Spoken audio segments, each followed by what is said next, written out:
I'll introduce myself first. I'm Martha.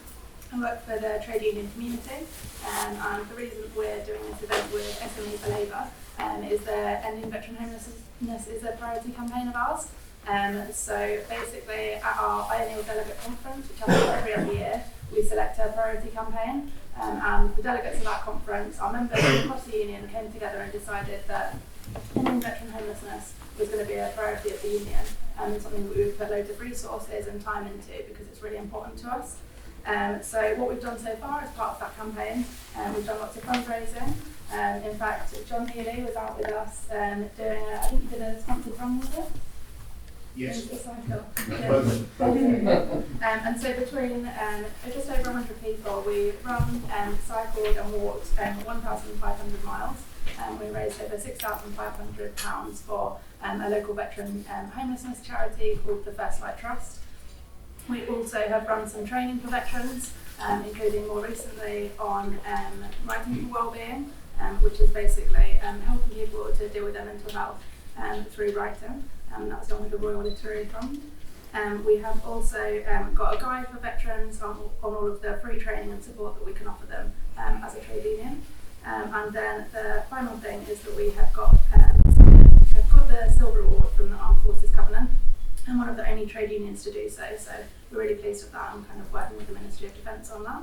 And upcoming, we're going to be doing some joint work with Labour Friends of the Forces as well. So yeah, that's the stuff that we've been doing as part of our campaign. And basically, we realised that we wanted to tackle veteran homelessness, but actually we recognise our role as a trade union. And how we could do that was more the preventative work, so working with employers to get people into the they don't end up on the streets was kind of the route that we decided to go down. So I'm going to introduce our speakers, and then I will let them speak for themselves. So first of all, we're going to hear from John Healy, who is the MP for Wentworth and Dean since 1997, and is Shadow Secretary of State for Defence and has been since 2020, and a long-time supporter of the community as well. So thank you, John. Then we're going to be hearing from Sheila. Sheila is National Secretary of Labour Housing Group since 2018. She believes that housing is a critical issue across the country and that Labour has some great housing policies. But many people, including many members, do not yet know about how Labour intends to solve the current housing crisis when next in power. So I'm sure you'll share more of that with us today. And then Sarah Church, finally, we'll be hearing from. Sarah Church is the former Labour parliamentary candidate for South Swindon, mum to 3 daughters, wife of an injured soldier, and co-chair of Labour Friends of the Forces. She served in the army for 13 years and now works for UK Research and Innovation. Just want to say Labour Friends of the Forces is a brilliant organisation, so if you're not a member and if you're not signed up to the mailing list, then please do so because they've got some really great events. So, yeah, first of all, we'll hear from John. Okay. Thank you. Welcome everyone.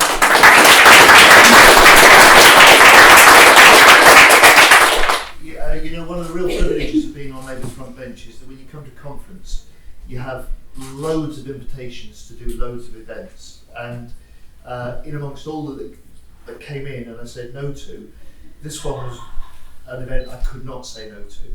It's not just that I've been a long time supporter of Community Union, I've been a long time member of Community Union.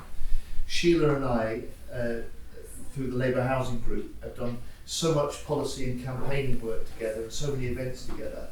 And then Sarah has led the relaunched Labour Friends of the Forces that we did immediately. I took over this defence brief to give a real fresh strength to the views and voice of serving and former forces personnel in our party. So this for me was a sort of no-brainer, and I'm just really pleased to be here. And actually a number of you have a very personal and professional connection with forces, veterans and housing. So I'm hoping this is going to be a really good discussion. We've got, I think, 5 minutes just to sort of kick things off. So let me just kick things off then from my point of view with three or four points if I may. First, a couple of misconceptions that I think is probably important to put to one side. There are probably about 14,000 forces personnel that leave the forces every year, and the vast majority come out highly skilled and become highly successful in civilian life. So the image that we sometimes have of the emotionally or physically destroyed veteran struggling to get their lives back together is certainly accurate, but for the small minority. The second thing is that on veterans' homelessness, we can solve this because the scale of the problem is not something that means we should be seeing the level that we've got. The number of on the streets homeless veterans, and it was a University of York piece of research that underlined this, is probably within the hundreds across the country rather than the thousands. The number of veterans in urgent housing need is in the thousands, but probably in the single figure thousands. So the scale of this problem is serious, but sufficient for us to be able to do something about it if we really put our minds to it and there was the will to do so. So that's the first thing. A couple of perhaps popular misconceptions that are important, I think, to put to one side in order that we can focus clearly on what's needed. The second thing is that the nature, and Sarah and I'm sure will say a lot more about this, the nature of our veterans is sort of changing in this country. So 5 years ago, about a third of the total number of veterans in this country were of working age. By the end of this decade, it'll be half. So in other words, the sort of popular conception, perhaps generally created through the Poppy Day parades of largely sort of ex-national service veterans, is now very far from the nature of the modern veteran. And there are some fundamental flaws in how our armed forces prepare people to move from that military to civilian life.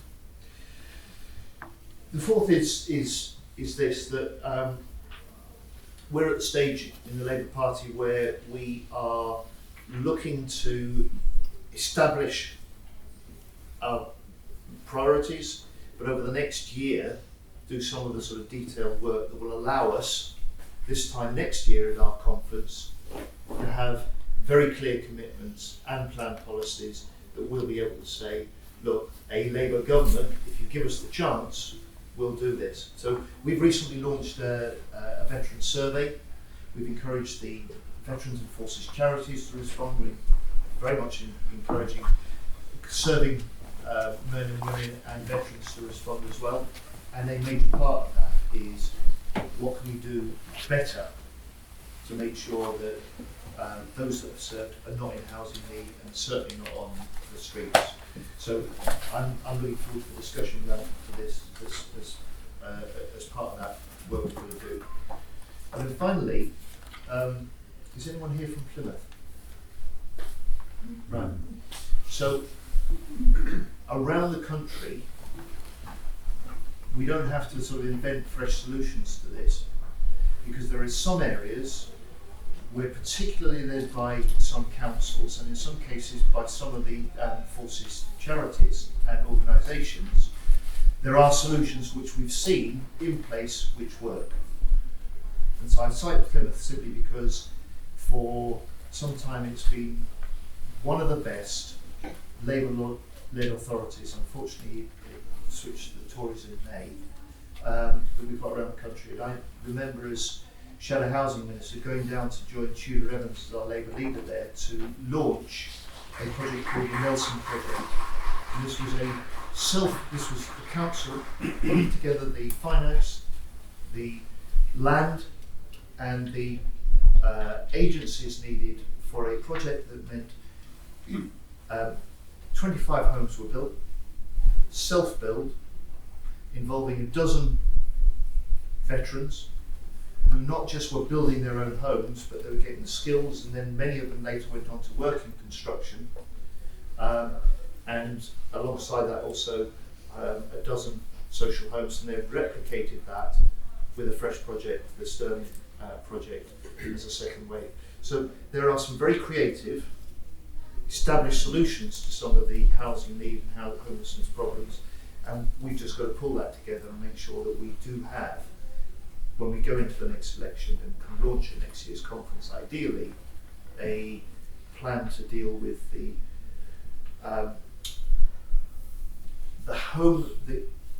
settled home as part of that military to civilian change, and to deal with the toughest end, which is the homelessness and the homeless need.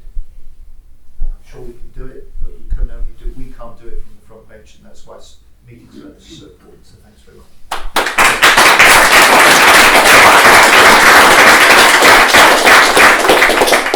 Thank you so much for your contribution, John, and in particular for touching on the fact that this isn't something that's unachievable. It is something that we can achieve, ending veteran homelessness across the UK, so we'll do it together. So next up we'll hear from Sheila.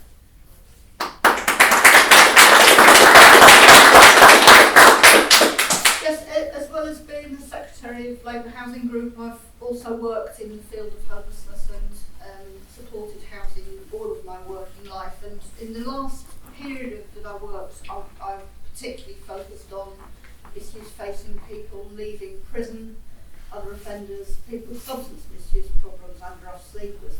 And I did come across quite a lot of people who had been in the forces. And I'm going to tell you about one of the projects that I visited as part of that work, which exemplifies what John's talked about, really great imaginative solutions. The first thing to say is that any level of homelessness is a mark of disgrace in a civilised society. And rough sleeping in particular is a scandal in a developed country, one that has the wealth and also has many, many unused properties, some deliberately left unoccupied. So those things are really critical to remember. It isn't possible, I think, to completely end the need for people to have to be provided with emergency accommodation. There are lots of ways in which you can imagine that people will need something tonight when they had somewhere to stay last night. And the main things, of course, are fire, flood, and family emergencies, family breakups. But as we said in this pamphlet that was produced in 1985, Homelessness, a Plan for Action, this was in a year that the NEC's Housing Joint Policy Committee prepared a statement about housing policy for the annual conference. Wouldn't that be great if we had an NEC Housing Committee again? I believe we should. It's housing, as you may know, hit the top of the priorities for the constituency ballot. 2 years ago we had the most fringe meetings of any topic and the most motions for conference. It's a vital issue for this country, and I believe it's one that would win an election, and our policies are very good. But in that year we said homelessness is not inevitable. The Labour Party must insist that the statutory right to a home is a central pillar of a socialist social policy. And this week, we passed a resolution in conference proposed by Labour Housing Group to install into our British law housing as a human right. And between now and whenever we have a Labour government, I think our front bench will be working on how to make that a reality. It's already in the United Nations Charter, but it's not in our British law, and that will now change. So we have the means to ending homelessness.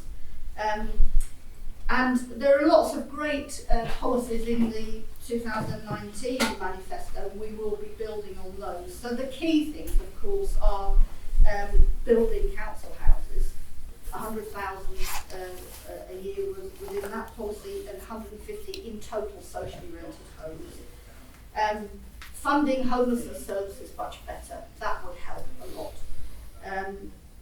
Tackling the scourge of second homes, and any of you from areas where second home is a problem, it is increasingly a problem. Putting an end to the bedroom tax and raising local housing allowances, and those things, all of those things would help to end homelessness. I just wanted to pick out one of the things that John said about two things, the numbers and the skills that people leave with. Whilst most veterans, we're told, leave with the skills to sort their lives out, and I believe that is the case, some leave without the skills, perhaps without ever having had to find their own home as an adult. And some leave with the range of problems that stem primarily, I think, from post-traumatic stress disorder and the mental strain of what they've seen, what they've been through. And these have been experienced by the people that I've seen, because this is the work that I've done. People who have drug or alcohol problems, have debt, have depression, have possibly an experience of domestic violence, or have been abusers themselves as part of what's they've been going through, and the homelessness that quite often stems from that range of problems. So whilst it's not a vast number, that some of the problems that people have are pretty significant. And I just want to tell you very quickly about services in my area in the northeast of England, run by Changing Lives in particular. They have a project in Gateshead and a project in Newcastle. In all of their services, they see about 200 people a year who've come out of the forces. Not necessarily going through these particular services. They have services across the north and now in Yorkshire and elsewhere. But because they have dedicated support workers who know a huge amount about the issues facing these people, they're usually men, and may well have been in the forces themselves. Changing Lives also employs a lot of people who've experienced homelessness. So they're talking from the knowledge of that experience. They have 97% success rate in helping people move out of the homeless system into long-term accommodation, whether it be council, other social housing, or private rented. And they give them support all the way through and afterwards, and supported housing. And I just want to finish by telling you what I think needs to change to make things possible for us to end homelessness for veterans and of course for others. And for veterans in particular, better collaboration between housing services and prisons. I'm told that the collaboration between probation services is really good, but the prisons, the system went through a traumatic stage when the Tories came in, when the coalition government came in, and then when the Tories came in, and it hasn't recovered. And so we have far too many people leaving prison who are homeless and not knowing what to do. We have cuts in homeless services which we need to reverse. We need more council houses. We need to reverse cuts in drug and alcohol services. We need to improve the way that mental health and drug and alcohol services work together, because that is a real problem throughout most of this country. We need to tackle the scourge of second homes and the impact that holiday homes and empty properties have on the housing market. And finally, apart from having the housing as a human right in our legislation, of course, we also need to, in the short term, abolish the priority needs definitions and reform the intentional homelessness definitions and practices, and build on what's happened in Scotland and Wales. That can be done, and that should be done very quickly. And that would make a significant difference to the numbers of single homeless veterans who are struggling to find accommodation.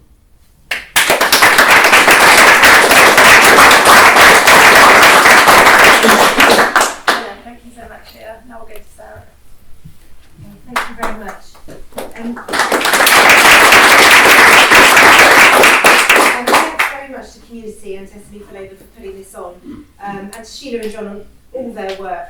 John in both his defence brief and the previous housing brief as well. And I want to pick up on, there are so many important points to pick up on. It's hard to know which order to do them in. I think the fundamental point, and some of the resources we're doing on our Labour Friends of the Forces stall, is about what local councils can do. And one of our underlying messages is that when you sort out services at local level, housing, drug and alcohol, crisis services, and have a proper system for ensuring people are housed, you will end veteran homelessness, along with homelessness of all other groups as well. But specifically about veterans, I served as Melantha said, in the army for 13 years. I also did some volunteering at Royal British Legion pop-in shop in Swindon before it closed. So I came across people living in various states of precarity, either in a vehicle, I guess if they were lucky. There was a female veteran living in a van, and some gentlemen who had some chronic substance misuse issues and were in very precarious housing situations. So, and I've gone through the process of living in the forces myself, and I want to pick up on that because there is something very wrong with how we leave the forces. Because when you join, you go through basic training. Anyone in here who's been through basic training of any length of time knows what that's about. That is about turning you into a soldier, a sailor, or an man or woman, and that means changing how you think a little bit, making you very much part of a team, making you feel like you belong. In many cases, if you leave home at 17 from mum and dad's house, that's going to be you're going to be housed, you're going to be fed, you're going to be told what to do every day, what to wear every day, and you have a plan. Everything's mapped out for you. Now we talk about in the forces, talk about thinking about resettlement from day one. Of course, nobody does that because you're too busy thinking about what you're doing every day. So you don't think about resettlement from day one. You think about resettlement when you've signed off or you're in your last 2 years. That's a fact. So it is about leaving with skills, and there is an attempt through a 3-day career transition workshop for those people who are eligible. There's a minimum amount of time to do that, to learn how to write a CV. And there is some money, varying levels of money, depending again on when you leave, after how much service you've done, to reskill. But in my view, it's not about skills. So when you join the forces, you become part of something you're very proud of, and you have an identity around it. And you rise through the ranks, but regardless of what rank you're at, actually, you have a sense of pride in who you are and where you stand in the world.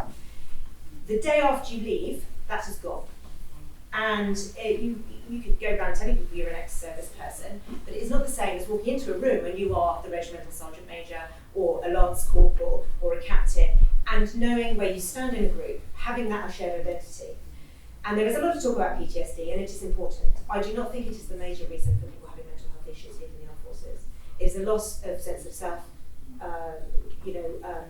All of us struggle to varying degrees. Since I left the forces 6 years ago, I've done multiple jobs because I can't. What am I going to do? I can't put my feet down hard. And that happens to most people who leave the forces in one way or another. So it is about skills, but it's also about identity. And some people, that transition out, depending on how it happens as well. If they've had a discharge for perhaps a misdemeanour of some kind, they won't have even had that level of minimum support. Especially if they've gone via the prison service, they'll have lost their pension probably as well, and they'll end up in real crisis. So she was entirely right about the prison service.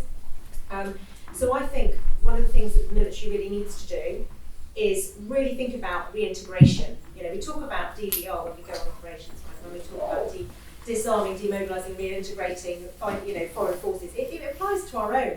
Where are you going to live? I've said to soldiers before, where are you going to live? I'm going to get a council house. Do you know how? Do you know how hard it is to get a council house? The local link. You don't have a local link. I left home at 18. I bought the house I live in now when I was 34. I didn't live there before. I didn't live where I live now before. I had no local link. So if I needed home link, I wouldn't be able to show anything. There is more to it as well. There are other reasons behind mental health, and one of my, so it's a soapbox issue, my husband was injured in Afghanistan, and so he had a physical injury and he was compensated by the forces, and that's good. He also suffered a traumatic brain injury, something we didn't know much about, something our allies in Canada, the USA and Australia know a lot about, because TBI, which is a physical injury, you can get it from overexposure to blast or overpressure in tanks. It's something that can make you very depressed, suicidal, it can alter your ability to concentrate. It leads you to impulsive behaviour, and I think the prison population, there's a lot of people in the prison population who are very prone. Impulsive behaviour has been part of their journey to where they are in the prison population, and we don't screen for it. We don't screen for it on leaving, and the government refuses to recognise it. So the Office for Veterans Affairs and the former minister in that position said, well, this only applies to a couple of people, because it isn't diagnosed. So this is something I think we really need to dig into, is why people are where they are. You know, at best, they're finding their feet, that sense of identity I talked about, and that can be helped with proper integration program from the MOD. At worst, it is undiagnosed injury. It's sometimes better if you're a veteran, to say, well, I've got PTSD, because at least then I can attribute it to something. Otherwise, I don't know what's wrong. And a lot of people, I think, are out there not knowing what is wrong with them. It was 2 years of hard work on my husband's part to even find out what was wrong with him, get it diagnosed and get it attributed to his service. So I feel that I'm kind of looking at the preventative end. I'm not an expert on housing, and the answers will be in the work that Sheila and others are doing.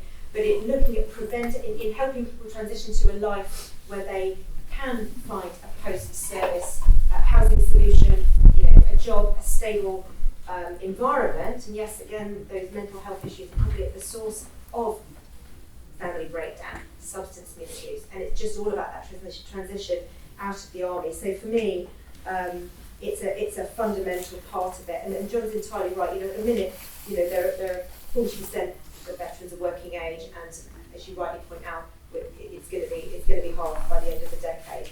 And unfortunately, the Office of Veterans Affairs figures, of course, I looked at them, screen a lot of this. They say something like a very small percentage are out of work. Within 6 months of leaving, you are in work. They don't show then who falls out of work the month after that, or how precarious people's work is. Reality check. You don't even know what launch rates are when you've been living in armed forces accommodation, because you don't pay them. You don't pay council tax when you're in armed forces accommodation. Something called SILOC comes out of your pay that you ignore, probably, when you read your pay statement. So all of these things are part of the journey out of the forces, and they sound really simple.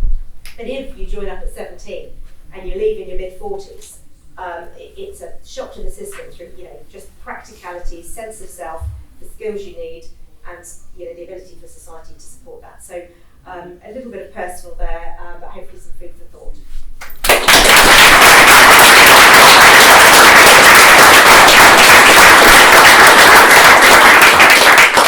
Thank you so much, Sarah. And I think you're so right, the preventative work is so important.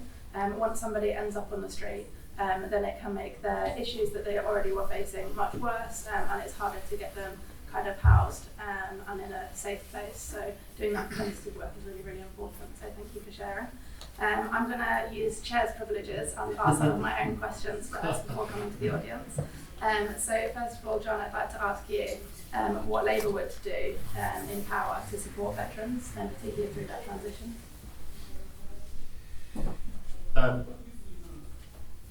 Well, I said earlier on, Melantha, in the sense we've got to work the answers to that particular question up, and we've got to do so, in my view, over the next year.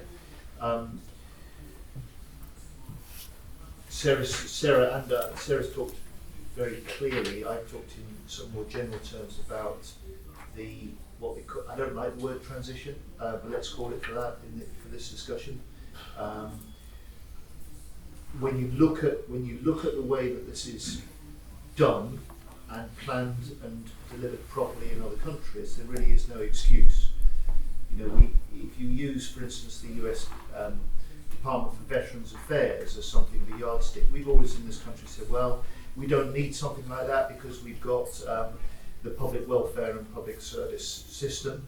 Well, after 10 years of Tory cuts across the board, it's simply not there, and I think we've got to rethink some of the sort of fundamentals, not just the practicalities of that. So, for instance, the US Department of Veterans Affairs biomedical research is part and parcel of what they do. So the sort of problems that Sarah's talked about there, and for her and her husband and many other veterans, they're on top of it. And they don't just have a responsibility for housing or homeless veterans. They provide home loan guarantees, for instance, for veterans in the States. Now, that is perfectly possible here, something that perhaps we should be championing. But putting those elements and ideas together is the policy task, and then the campaigning and communications task for us. One other area which is very much work in progress for the last sort of 4 years, and my predecessors have been a part of leading this. For 4 years we've been campaigning with some of the veterans groups like the Legion for the census to have a hardwired question about service. And the 2021 census this year, for the first time, has that question. That is going to give us a great deal of data, very usefully for the future. We had a Labour MP, Karen Buck, who did a magnificent job to get a piece of legislation called the Homelessness Reduction Act passed by Parliament in 2017. This was to try and shift the whole emphasis on homelessness to prevention. And part of the framework for that is that local authorities should, as a matter of course now, be asking that question of everyone that they deal with potential housing need or homelessness, about whether they've got any service experience. It's still patchy, but it's beginning. It's coming through. It's a step in the right direction, but it really needs to be pulled together. Finally, just an observation. Sheila mentioned some of the commitments we went into the 2019-2017 election with that we must hold on to. Small-scale homelessness. The best data is in London. And the best data is in London on homelessness because they have a data system called the Link system, which records this information and includes experience of service. So we know that the proportion in London of rough sleeping people with service experience. We know those that are UK nationals and other country nationals, actually, also with service experience in London. But we don't have any of that data for any other part of the country because the system's not in place. Government could do that, won't do that, must do that in the future. So, you know, there are elements that we can put together with confidence to know that if you had a government with a will to do this, it could be done. And we can also take a bit of heart from the fact that actually in that period of government up to 2010, it's become a bit unfashionable really to remind people of that. You know, we virtually eradicated rough sleeping homelessness. And we know what needs to be done because we've done it before. It's a combination of yes resources, fresh legislation and rights, a focus from the top, and a determination from government to lead that. And of course, rough sleeping homelessness since 2010, for all the combination of reasons and policies after that has gone up every single year since.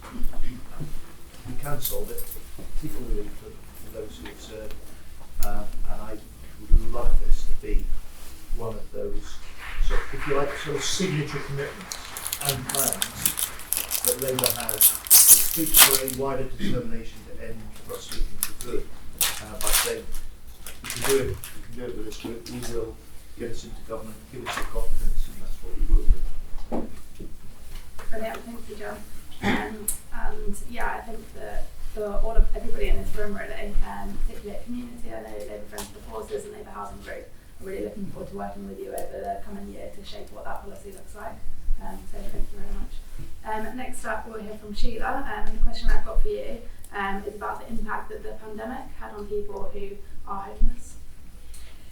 Yes, the pandemic has had a very big impact on housing generally, and I think it's really highlighted quite a lot about what's wrong with our housing system in this country, and it's been fascinating as a campaign group to see people's eyes open, particularly about the private rented sector. So, but in terms of homelessness, just about the only really good thing that the government did was to introduce everyone in, which was spearheaded by Louise Casey, and meant that all the vast number of empty hotel rooms could be used for people who are on the street, and something like 37,000 people were accommodated during that period. Now that came to an end at the end of June 2021. The government said, oh, it's okay because a lot of people are going to be housed in property that we provided through funding to homelessness organisations for move-on accommodation. But actually, they completely missed their target to do that. Surprise, surprise. They said they would provide 3,300 move-on spaces by March this year and failed to. But the good news is that quite a lot of the people who went through the Everyone In programme have moved into their own accommodation. They say, it is said that 1 in 4 are now in permanent accommodation, so that's not hospitals, it's not supported housing, it's probably mostly privately rented because council social housing is so scarce in many parts of the country. So for people living on the street, there was something positive that came out. The trouble is that has not continued.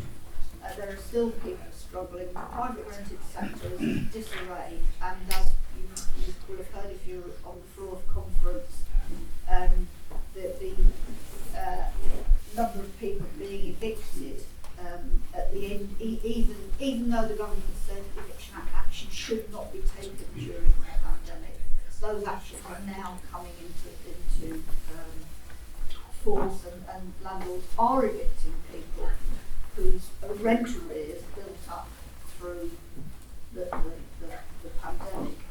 Now that might mean, you might think that could mean that there is private rented accommodation available, but private rented rents are so high in a lot of the country. Shelter does a huge amount of research on this, and the private rents, the average private rents, are unaffordable to people on average incomes in pretty much everywhere, every part of our country. There's very few local authority areas where the average rents are affordable, and our housing allowances, the benefit system has not kept pace with that, the reverse. So I think that, I'm afraid that the result of the pandemic for people who are homeless, including veterans, will mean that it's harder to get accommodation. And I think that the difficulty of people being able to move on from the supportive housing that is helping people to make that transition and to deal with the problems they may have had in leaving the forces that we've already discussed, will mean that there are blockages in some areas. I think the very best of our services have managed to keep up with the flow of the process of people moving out of supported housing, and so for some people that some areas that won't have been too much of a problem. So it's a mixed bag. Excellent, thank you very much. And finally for Sarah from me, you talked about reintegration and how important that transition period is. So what would a good support system and a good transition period look like to you? I think it would be a combination of practical and sort of, I guess, psychological. So, practical things, sort of what to expect. What do you need to do? There's a whole lot of, especially if you are going to apply, you're going to interface with the services of the local authority, for example. There's a lot of, if you're going to start paying university credit, if you're going to apply for a house, just the practicalities of where you even need to go. Now, there are charities, and I think like the Royal British Legion do a fantastic job. I don't think it really should be a job. I think that the system should work. And the conversations around how prepared people are, both sort of financially and psychologically, to leave, are sometimes shied away from in the forces. What happens? Someone comes to you and says, "I'm going to sign up," and you do a thing where you try and stop them doing it, and then they sign up anyway, which means you give you 12 months notice, which is what you have. 12 months, so it should be quite long enough. Apart from people who may have been some kind of misdemeanor, I do wonder the proportion of which they end up in the more precarious situations. I don't know the answer to that. And you say, well, they're a grown man or woman, I don't need to tell them, they've got a plan. I found obviously when they had been offered vast amounts of money by private contractors, some very short-term contracts, which obviously sounded like excellent propositions, but they didn't have that sustainability of an armed forces career. I've got it covered. But getting into those details, given the fact that unlike any other job, most jobs are, there's a transactional contract where you're paid some money to do a role and the rest of your life is your business. That isn't how the armed forces operates. The armed forces, expect you, certainly as a junior soldier or officer, to be housed by them. I mean, certainly you have to ask permission to live out as a junior officer. So you are being expected to, give that much coming in, and therefore I think there's a little bit of give to that extent to go out, to have conversations around, what have you applied for jobs? The reject. So I did. Sorry to go off on a tangent, but I did a piece of CVRE around employing veterans, and one of the questions that came up was around, putting your skills across in a CV. And one of the guys who was a veteran at a bank, I think, said the one thing you're not used to in the forces is rejection from a job offer. Whereas for civvies, it's normal. You apply for, you don't even hear back from half the jobs you apply for, and then you go to interview for 3 or 4, and one might offer you a job. That's normal. Don't take it to heart. Leaving the forces, that is a shocker. And so just those things, that the career transition workshop, they help you write a CV, which is really important. But it's a really psychological preparation for a different way of living, and also little things like the way you behave around people is different. You can't order your civilian colleagues around in the way. It sounds funny, doesn't it? But it's true. You behave differently. Your expectations are different because there's that shared understanding that's been built in from day one in the forces that is different in civilian life. So I think the slow, expectation changes and the introduction of new ideas is actually more important than you might think. Brilliant, thank you, Sarah. Now we've got some time for questions from the audience. Oh, we've got quite a few hands already. So we'll go one at the back just there. And are we going to, Jonathan, did you do one at the back? Yeah, I'm glad you're seeing it. Thank you. We'll do rounds of breaks. We've got quite a few. One at the back just there. Thank you, Danny. Thank you. It's interesting listening to Sarah, and she talks about things in terms of very much for that community and that identity. And so I'm Assistant General Secretary of the Trade Union. Predominantly, obviously, the industry that's at the heart of our union is the steelworks. And we've seen real big closures in the steelworks over a number of years. And it's interesting what you described is very much similar to what you have to deal with in these types of situations again. But my question, probably to John and to others, would be Sarah, is why don't we have legislation or some form of legislation that prescribes the period of time that people are supported through that transition?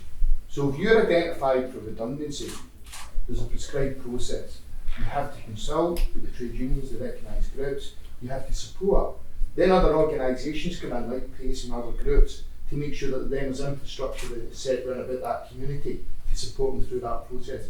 Why can't we, as a nation, look at some sort of legislation that is put into place for somebody who's been within the forces, been employed on behalf of the country, when they come to that point in time, to be supported into whatever transition they choose to do? Yeah, thank you. We've got another question down the front here. Sorry, I'm running you out back here.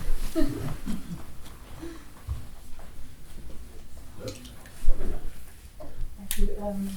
Councillor Heather Johnson from the Borough of Camden and Armed Forces Champion for Camden.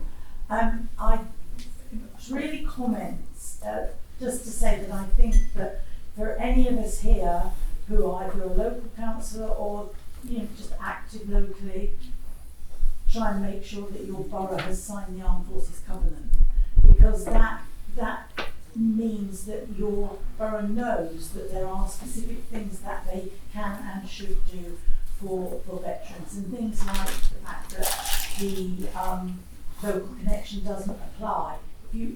Most people, if you say, oh, so-and-so and they want to move to so-and-so, well, they can't because they don't have a local connection. Actually, that doesn't apply to the armed forces. So people need to do that, and I think that's a really important thing. But going back in a way to what you're saying about leaving, I think that a big gap is advice. I think that's missing. I mean, housing advice is missing everywhere, but I think it is particularly missing with the ex-service personnel I've dealt with recently, because I'll just give you an example. I have somebody at the moment I'm dealing with. They live in my borough, they live in Woolwich, but they want to come to Lincoln Camden. They haven't got to come to Camden because they think they'd like a nice house in Hampstead so they can walk on the heath. We'd all like a nice house in Hampstead. I hate to tell you, we'll probably get a flat on the Regent's Park estate that I represent, but anyway, he's in private rented accommodation at the moment with a family. They have notice to quit for, I think it's 14th of October, it expires. He keeps saying to me, I have to leave then. And I keep saying to him, you have to get some advice on that. You do not leave without a court order. But he's not getting that advice. He came to me through a services charity who just referred him to me, who didn't give him advice on what's happening at the moment. So I think that that's really, really important. And the only other thing I was going to say, again, for local authorities and what we provide is suitable housing. It's got to be suitable. And I think for a lot of single people, and if there are problems, they just need housing that's supported. And I can go back to the late 70s, early 80s, when I worked with a number of elderly private rented sector residents, one of whom had a lot of problems with alcohol, street drinking, things like that. But he lived in an HMO. Eventually the landlord, the properties were CPO'd, the tenants all got rehoused. He was given a council flat in the middle of an estate on his own, just 4 walls to look at every day. You know, when he was living in a grotty accommodation, he at least had kind of people around him, mates and things like that. Ended up much worse with the street drinking and things like that, but eventually we managed to secure him a sheltered place through Star and Garter, and he was perfect, because for him it was like going back into the army. And at his age, that's what he needed. Now, I'm not saying that everybody needs that kind of level of, you know, get up, stand by your beds in the morning, which was what he loved.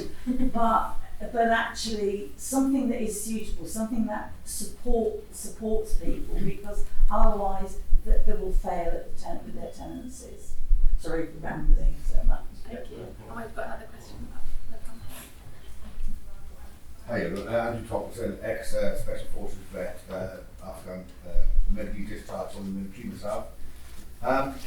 Moving sort of carrying on from Sarah's point there as well, I think what we need to be looking at is sort of the rehabilitation of the institutionalised sort of mind of being in the military.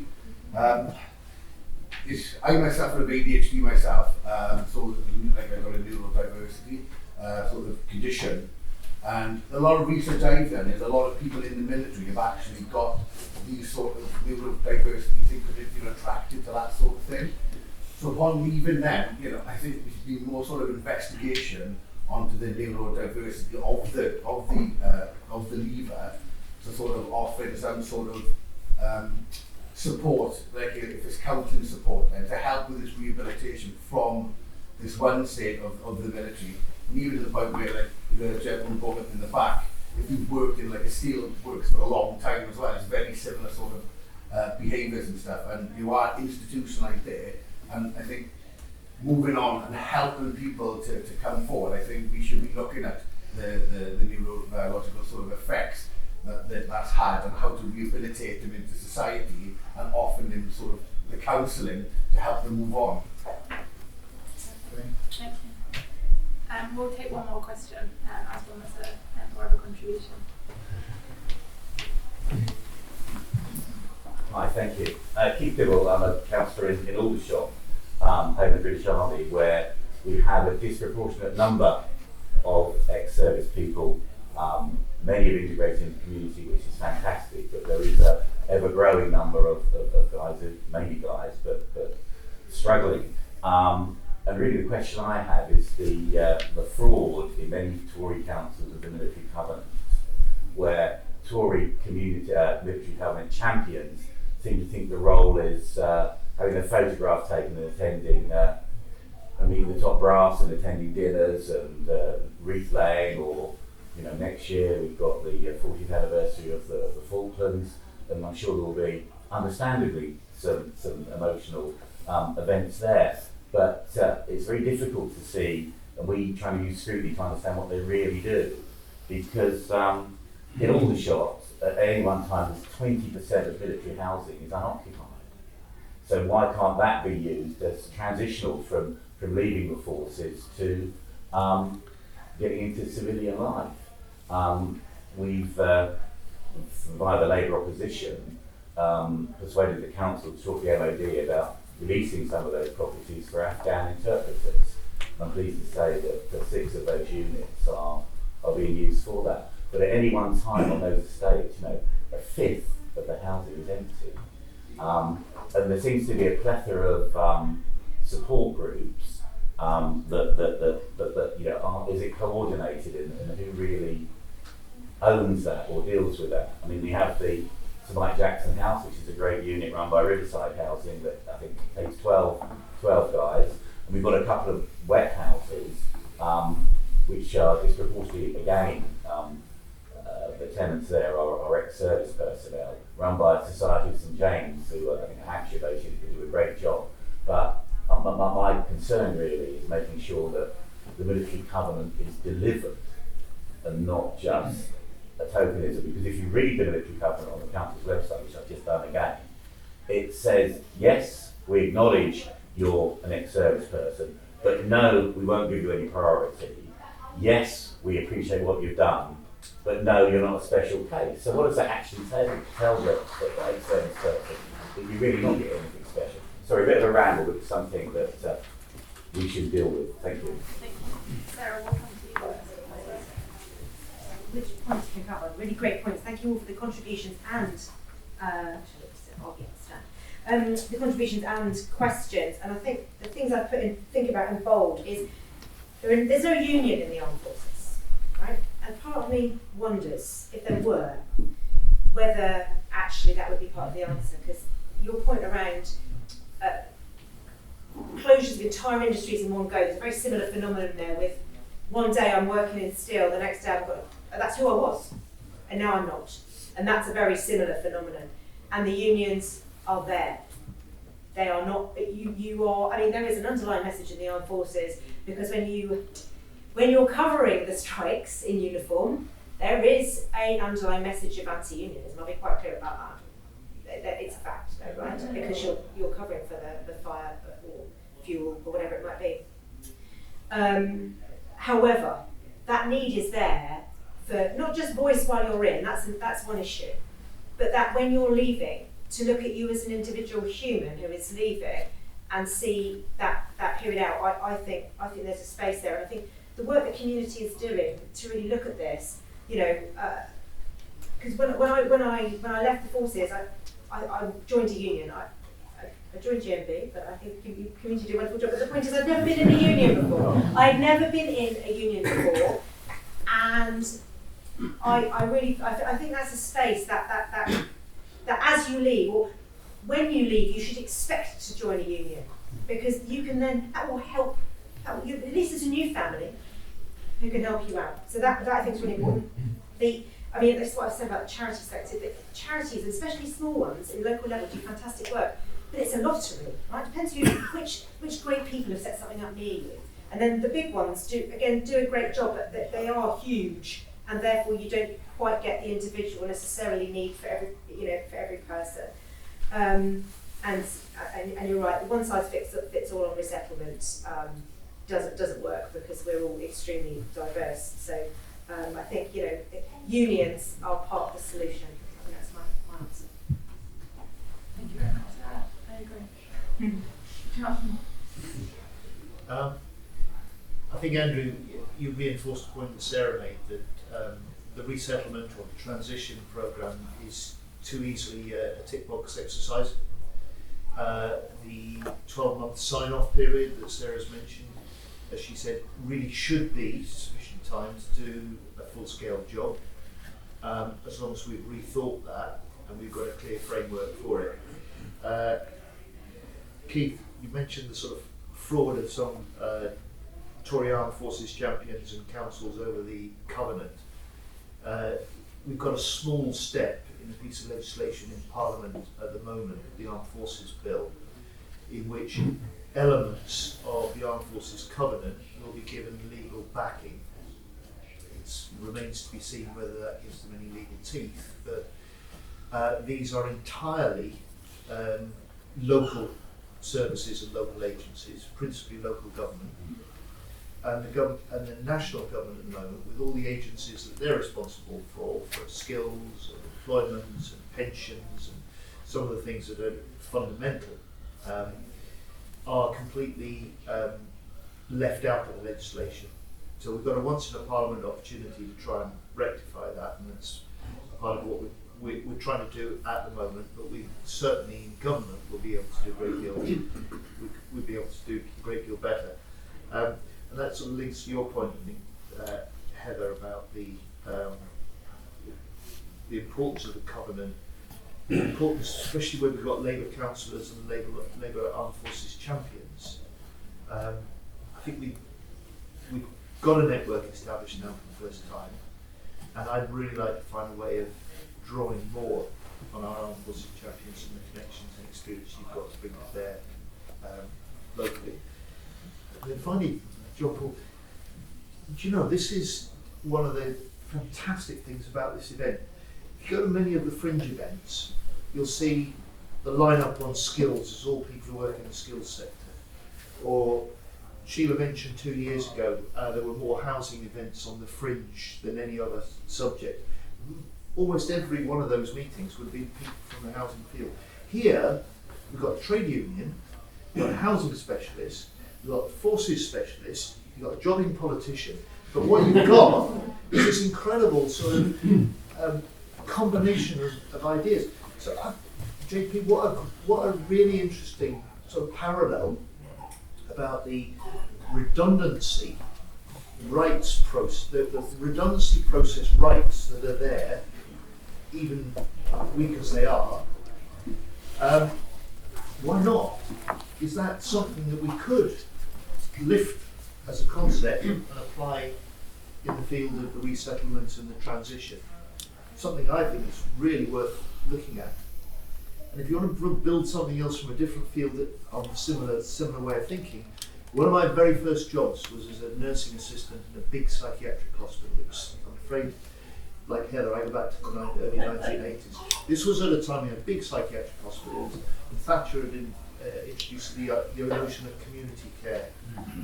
Like a lot of Tory programs, it was completely bogus, because what it meant is they closed the big hospitals, sold the land, made the money, and the people who had been there for 30 or 40 years in some cases were just turfed out and left to fend for themselves.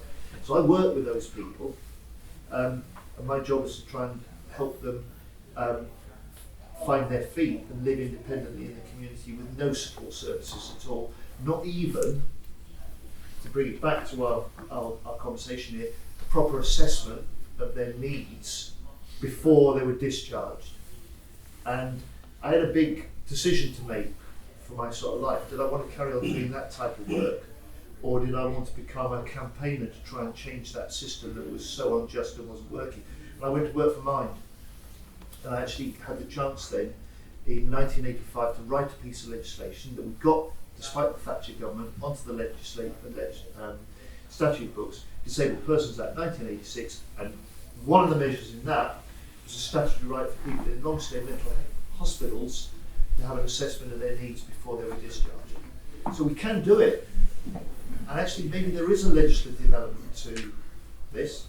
Maybe it doesn't need to be legislation, but that concept and thinking that we can draw from other parts of our experience to the sort of problems that we're discussing here. It doesn't need to be just a problem for the defence team and the Armed Forces champions and the Labour Friends of the Forces. And if we think more creatively, I think we can come up with something that is a really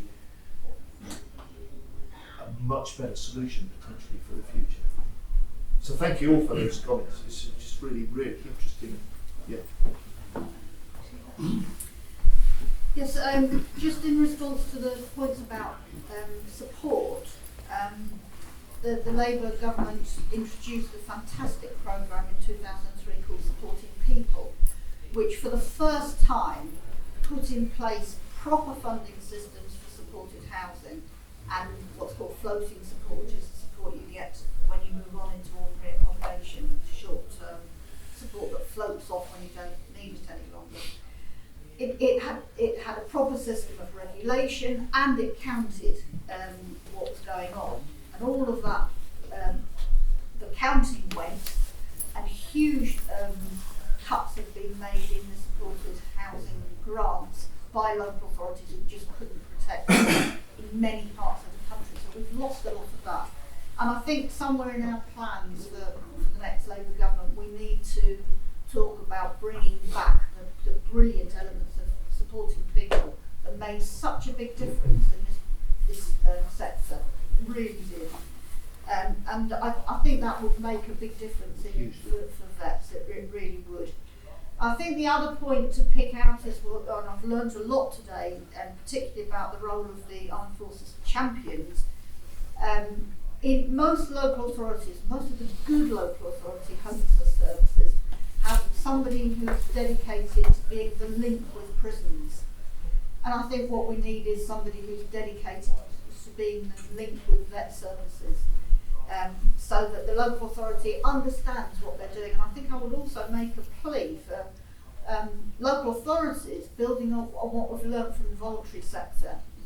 I mentioned before that Changing Lives, a very large supported housing charity in the North East, a provider, employs, I don't know what the proportion is, but it's probably about a third of their workforce now have experience of homelessness or other services. I don't see why local authorities shouldn't do that, and I think that would give them a better understanding, their staff a better understanding of what's needed. So if you marry that up with a network of armed forces champions, we should improve the way that our local authority services respond to the housing needs of vets. And I'll commit ourselves in Labour Housing Group to one thing, which may help just in the short term, to publicise the role of the Armed Forces champions in your network. We have a blog, Red Brick, and maybe Heather and I can do a piece for that, which goes out to many, many thousands of housing interested people around the country.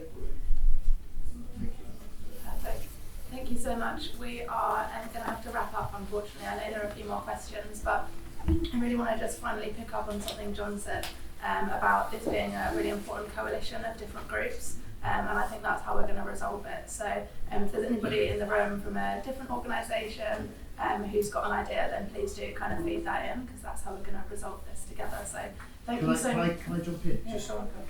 Rather than just having this discussion, how about this as an idea for some follow-up action, which is, how about we, through Labour Friends and Forces, do a particular project about how we would design a labour resettlement framework, and how about doing that linking to the sort of expertise that community can bring for the steel workers and the employment rights legislation, and trying to set ourselves that as a contribution to creating some of the labour policy and thinking for the future. And if we could build on this meeting to do a piece of work and a project together like that, I think that would pay real dividends. And funny, I'm going to really abuse this position, but I just want to particularly say thank you to the community union. You know, our unions are an important part of our Labour Party and our Labour movement, but the sort of interest that you've taken in housing from the community union and in the forces and in the veterans consistently isn't just about your own membership. It's basically your union living up to its claim as the community union, and hats off to you. Thank you very much for making that.